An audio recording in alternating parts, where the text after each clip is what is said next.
fëmijë jo nga këto që vetë diagnostikohen tani me depresione, me ADHD, që apo dalin ca gjëra të reja. Prej, të them të drejtën, është thjesht puna që po na mban të gjallë në rrjetet sociale. Le t'ja lëm TikTok-un këtyre suadës me shoqet të vazhdojnë.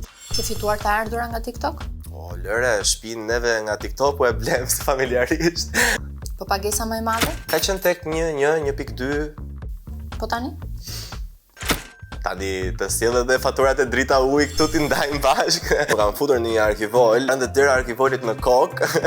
Toni Liriani e o merr gjithve mendoj, në rrjetet e tij sociale është shumë virale. Në botë do përmendja Mr Beast, është një nga blogerët e mi të preferuar për videot që ai bën, sfidat që ai bën edhe është dhe shumë suportiv. Që kemi parë në rrjetet sociale, kush e promovon atë jetën e luksit apo këto gjërat luksoze, është patjetër virale edhe pse nuk ka asgjë karakter apo gjë tjetër për të treguar.